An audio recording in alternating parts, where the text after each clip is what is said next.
আসসালামু আলাইকুম প্রিয় দর্শক বন্ধুরা, দেখতে পাচ্ছেন একটা মুরব্বী এখানে বসে আছে। তো তার সাথে যাই একটু কথা বলে দেখি সে কি করে।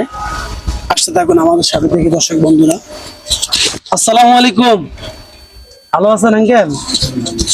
তো বৃষ্টি হচ্ছে, আপনি এখানে বসে আছেন, পানিতে তো ভিজে যাচ্ছেন। যে এরকম মানুষের পাশে যদি আপনারা দাঁড়াতে পারেন, হয়তোবা কোনো না কোনো ভাবে আল্লাহ তাআলা চাইলে আপনাদেরকে অনেক কিছু দিতে পারেন। তো আশা করি আপনারা সবাই এদের পাশে দাঁড়ানোর চেষ্টা করবেন, যে যেখান থেকে পারি, সামর্থ্য অনুযায়ী আমরা যতটুকুই পারি, নাকি কাকা? আমরা চেষ্টা করবো ইনশাআল্লাহ। তো আমি যতটুকুই পারি আপনাকে আমার তরফ থেকে আমি কিছু খাওয়ার জন্য আপনাকে দিই। হ্যাঁ, আল্লাহু আকবার, আল্লাহু আকবার, আল্লাহু আকবার।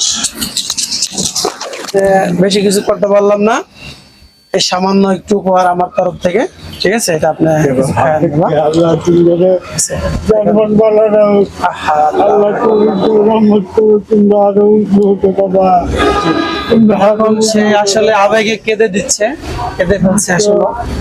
আসলে ওরা বাচ্চা নিয়ে যাচ্ছে না বাবা, ওরা কাজ চালানি লাগবে, এমন অবস্থা আছে বাবা। আল্লাহু আকবার, আল্লাহ। আচ্ছা, আল্লাহ আপনার মঙ্গল করুক বাবা, আমরা চাই সুস্থ করুক, আল্লাহ আপনাকে ভালো করুক। হ্যাঁ, তাহলে এখন তো দুপুরে অনেক টাইম হয়েছে, প্রায় 2টা বেজে গেছে, আপনি এখন যা খানা